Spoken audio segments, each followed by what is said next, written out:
Well, good afternoon, and I thought we would start this part of the afternoon off talking about the value of health and probably the leading driver of the world in the last 2 centuries.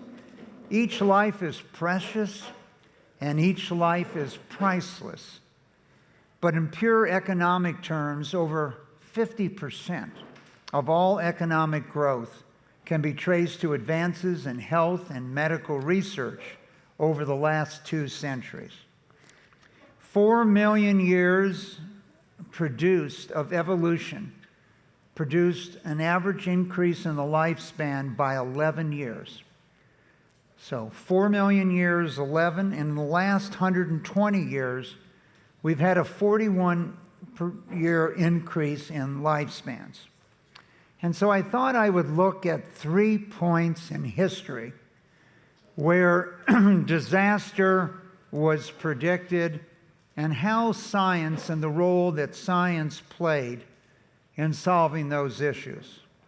Polio, 1952, iron lung hotels were projected and planned to be built throughout the United States and other parts of the world with the goal to keep people alive. If you ever have a chance to visit the Center for Disease Control in Atlanta Museum, you can see a video of a young man that lived in an iron lung for 15 years. Polio cases were skyrocketing worldwide in the United States. And in 1952, polio was declared an epidemic. Just a couple years later, on April 12, 1955, the Salk vaccine is effective and potent, and polio is conquered.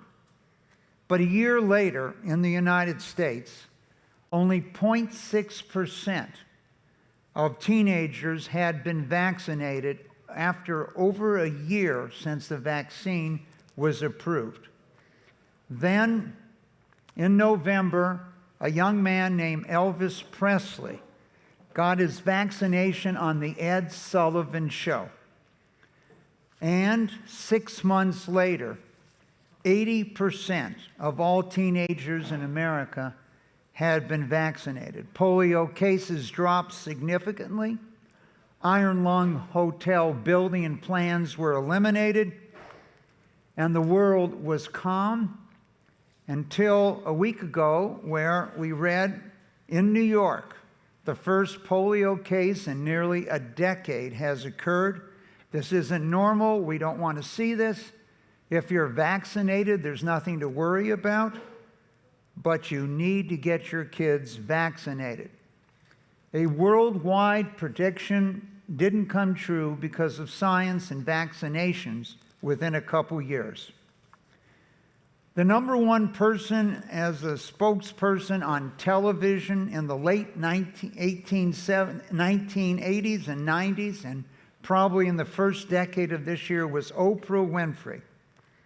And she went on television to tell the world about the challenge we were about to face. Let's listen to what she said. Hello, everybody. AIDS has both sexes running scared. Research studies now project that 1 in 5, listen to me, hard to believe, 1 in 5 heterosexuals could be dead from AIDS at the end of the next 3 years. That's by 1990, 1 in 5. Okay, so only 20% of the U.S. is going to die from AIDS. The number one spokesperson, talk show in the United States, has told us. And then a little more than 3 years, 4 years later, probably the most beloved athlete in the United States, if not the world, went on television November 7th, 1991. Because of the HIV virus that I have attained, I will have to retire from the Lakers today. The day that I heard about Magic, it just sort of changed my love for basketball. It shook me up. You know, you get that feeling, probably the same type of feeling I had when my father died. Calls me to tell You can almost hear both of us with some tears in our eyes. And I'm choked up because he did call me. And when something happens,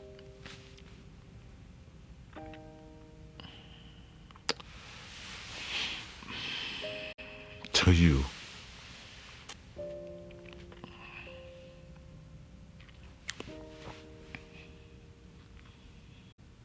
and then you find out who really your friends are and people who really care about you. So the world thought Magic Johnson, who had won 5 titles, and Larry Bird, who you saw there, that won 4 in their 11 to 12-year careers, that Magic was going to pass away because he had HIV. Well, jump forward 20 plus years at our celebration of science. Magic was bigger than ever. His face had a bigger smile. There he's with his young associate, Tony Fauci, as we looked at what occurred to people that had AIDS. 2/3 of every single person on the planet that's had HIV or AIDS lives in sub-Saharan Africa. And because of the solutions that we've brought, that science has brought, to turn it into a chronic disease for so many people, today we are seeing countries whose life expectancy will double in 1 generation. But it wasn't just Magic and it wasn't just Oprah. There were personal stories. And at our celebration of science at the NIH, a young woman named Dawn spoke about her own experience. Here's Dawn. I realized that the science was finally at a place where my risk of transmitting HIV to an infant was less than 2%. That was a greater than 98% chance that I would have a child who was uninfected. And it was time for me. So 14 years and 1 day after the door to motherhood had been seemingly shut, I gave birth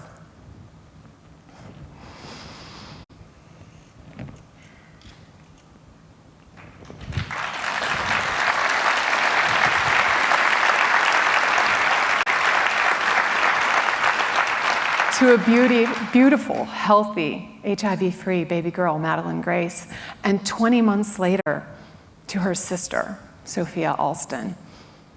This was something that was never possible in 1988. The dream of being a mother was something that was so concrete for me at 19 years old. Death, maybe not so much, but motherhood, yes. And these are my miracle babies. So during her senior year in college, Dawn discovered that she had HIV and AIDS. She never told anyone, she never told her parents, but she was raped when she was modeling in her sophomore year in Europe and got HIV and AIDS. And as she mentioned to you there, she wasn't thinking about dying when she was diagnosed. She was thinking that she would never be a mother.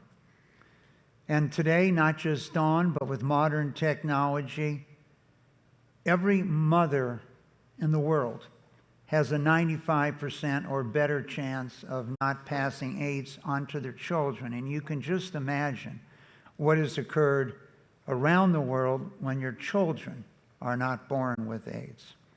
Faster Cures, our organization, part of the Milken Institute, has been dedicated to shortening the time to find cures and better treatments for all diseases. And in 2020, we diverted almost our entire staff to work on COVID. Daily updates of every vaccine available or treatment in the world, 130 podcasts with the leaders driving medical research throughout the world. Predictions at that time, the governor of California pointed out how somewhere between 2 to 5% of Californians were projected to lose their life.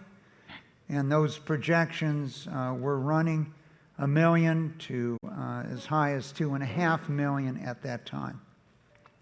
It has been a tragedy, and we can look back at what we've learned. But science is a train, and that's how we depict science.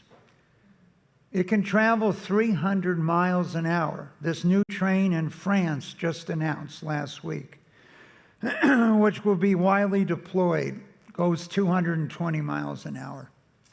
But in the United States, trains today travel at an average speed of 55 miles an hour, the same as they did 100 years ago. So it is not the train, it's not science, it's the tracks. It's the infrastructure, it's the way we're thinking about implementing, and as we look back at COVID, science had answers that society could not implement. In the United States, our ability to get people to be vaccinated, we constantly searched for 1 year, where is Elvis? That was the question. I asked Esther Crofa, who was running Faster Cures, where is Elvis? We did focus groups. Who could go on and tell you to get vaccinated? And what we discovered is, no matter who we picked, anywhere from 20 to 50% of the population wouldn't do it if they suggested they do it. And our conclusion was, we did not have an Elvis in 2021 or 2022, and that is part of our thinking and our tracks. We created something called TRAIN that a number of you, as I look around the room, have participated in to really get best practices to accelerate medical research, etc.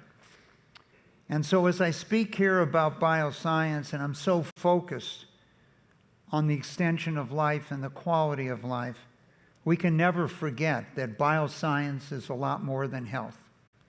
It's abundant food and clean water. It's defense against pandemics. It's the shield against bioterrorism. In the long run, it'll be reliable energy supplies and environmental sustainability. And as we sit here with groups that have come from so many nations, those nations in the 21st century that invest in bioscience will lead the world in this century. Thank you very much.